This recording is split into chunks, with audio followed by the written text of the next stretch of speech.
솔직히 지금 대한민국은 갑질 공화국이죠. 엊그제만 해도 어느 연예인이 매니저에게 이상한 갑질을 했고, 정치인들도 갑질로 많이 시끄럽고요. 고객들도 갑질을 하고 대기업도 갑질을 많이 하죠. 회사 안에서는 말할 것도 없고요. 원래 상사와 부하 직원은 절대적인 갑을 관계라서 갑질을 갑질이라고 생각하지도 않죠. 그러면서 갑질은 조직 문화로 정착되게 되고요. 보통은 위기가 확실한 군대식 조직이나 공무원 조직에 갑질이 만연해 있죠.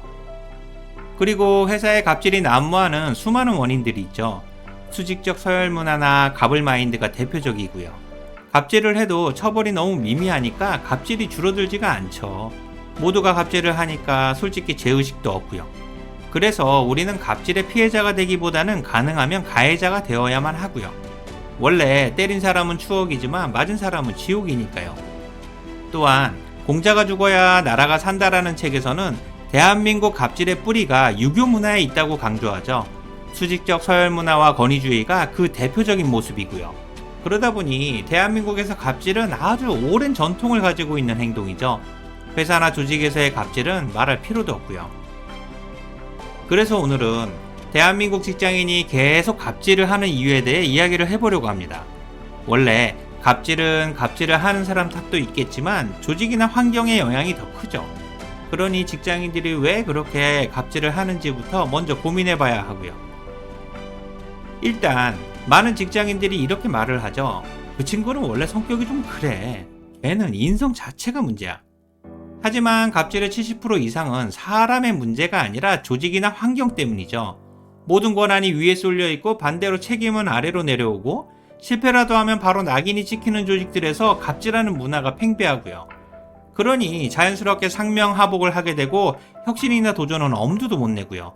이런 조직에 있으면 누구나 변하게 되죠. 변하지 않으면 살아남기 힘드니까요. 게다가 갑질은 남들이 볼 때만 문제가 될 뿐 갑질이 당연한 문화에서는 갑질 자체가 정상적인 모습이죠. 그러니 갑질은 개인의 성격이 아니라 조직이나 환경 탓이 더 크고요. 그리고 갑질하는 사람들 대부분은 이런 경험을 가지고 있죠. 상사에게 모욕을 당해서 내 생각을 말하면 버릇없거나 개념 없다고 찍히죠. 그러니 억울하지만 이 상황을 무조건 참아야만 하고요. 주변에 어느 누구도 도와주지도 않고요. 오히려 갑질을 당하는 사람만 바보가 되죠. 바로 이때 사람들은 엄청난 갈림길에 서게 됩니다. 갑질을 나에게서 끝낼 것인가 아니면 후배들에게 흘려보낼 것인가 말이죠. 당연히 많은 사람들이 갑질을 아래로 흘리고요. 솔직히 본전 생각도 나고 억울하기도 하니까요.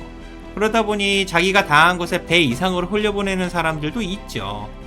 그렇다고 내가 당한 것을 후배에게 하지 않는다고 해서 후배들이 고마워하지도 않죠. 오히려 만만하게 보는 후배들도 있으니까요. 직장 생활은 이기적으로 하는 게 맞다면 후배들에게 흘려보내는 게 정신건강에 좋죠. 그리고 상사들의 갑질은 주어진 권한을 책임이 아니라 인격으로 착각할 때 시작됩니다. 원래 상사란 직책과 업무가 위에 있는 사람인데 이들은 사람 자체가 위라고 착각하는 거죠. 당연히 리더십은 찾아볼 수가 없고요. 이들은 직급이 올라가면서 말이 점점 거칠어지고 성격이 조급해지죠. 부하 직원의 질문을 무시하게 되고 존댓말이 사라지고요. 그러면서 부하 직원들을 우습게 보기 시작하죠. 주변 사람들 모두가 그러니까 문제의식도 없고요. 오히려 조직에서 갑질을 하지 않으면 열정이 없거나 의지가 부족하다는 평가를 하죠. 욕을 하면서 개지랄을 해야 최선을 다하고 있다고 생각하고요. 게다가 많은 사람들이 이렇게까지 생각하죠. 내가 지금 이 자리에 왔다는 건 틀리지 않았다는 증거다라고 말이죠. 그러면서 지금까지 해왔던 갑질을 계속 하는 거고요. 실제로 회사엔 갑질을 계속하면서도 승승장구하는 직장인들이 많은 게 사실이니까요. 사람들은 이들을 소시오패스라고 부르죠. 그러니 회사에 소시오패스가 많이 보이면 갑질하는 조직 문화를 가지고 있는 겁니다. 그리고 갑질하는 직원들이 자주 하는 말들이 있죠. 너도 직장 생활을 더 해보면 알게 돼. 너도 팀장이 되면 나를 이해할 수 있을 거야 라고 말이죠. 하지만 자세히 생각해보면 진짜 의미는 이겁니다. 너도 나처럼 되지 않으면 여기서 못 버텨 라는 의미죠.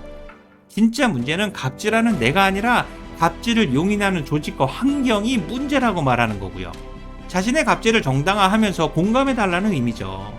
그나마 다행인 건 이렇게 말하는 상사는 최소한 자신이 갑질하는 것을 인식하고 있는 사람들이고요. 그나마 개선의 가능성이 조금이라도 있는 사람들인 거죠.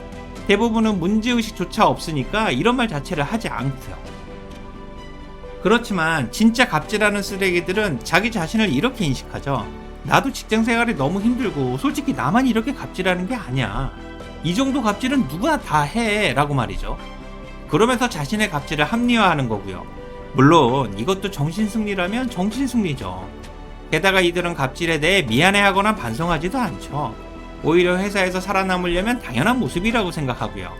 솔직히 회사도 갑질에 대해 뭐라고 하지 않잖아요. 특히 하루하루의 매출과 성과가 중요한 회사들이 이런 모습을 많이 가지고 있고요. 이렇게 계속 갑질을 하다 보면 조직 문화가 되는 거죠. 그러다 보면 직원에 대한 갑질을 넘어서 협력업체에게도 갑질을 하게 되고요. 그러면서 회사는 점점 침몰하게 되는 거죠. 제가 다녔던 회사를 보면서 많이 느꼈으니까요. 어쨌든 직장인이 계속 갑질을 하는 이유는 직원들만의 문제가 아니라고 생각합니다. 오히려 이렇게라도 해야 살아남을 수 있는 조직에서 너무 오래 살아남았기 때문이죠. 이미 조직 문화 자체가 그런 거고요.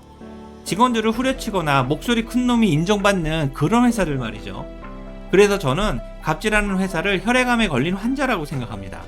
어디 일부분이 아니라 몸 전체에 암이 퍼진 거죠. 고치기도 힘들고 고쳤다고 해도 언제 재발할지도 모르고요. 그러니 어디서부터 어떻게 변해야 할지 모르겠지만 만약 진짜로 바뀌고 싶다면 나부터 먼저 변해야만 합니다. 이 생각이 회사 전체로 확산되어야 하고요. 물론 제도나 시스템도 많이 바뀌어야만 하죠. 그동안 당한 것을 생각하면 손해보는 느낌도 있지만 그걸 감당할 수 있어야 변화가 시작되니까요. 갑질은 하루 만에 고칠 수 있는 병이 아니기 때문에 시간과 공감대가 필요하죠. 어쩌면 회사가 망하기 전까지 고칠 수 없는 병일 수도 있고요. 오늘 내용에 공감이 되셨다면 구독과 좋아요를 부탁드릴게요. 지금까지 회사 선배 인지였습니다. 고맙습니다.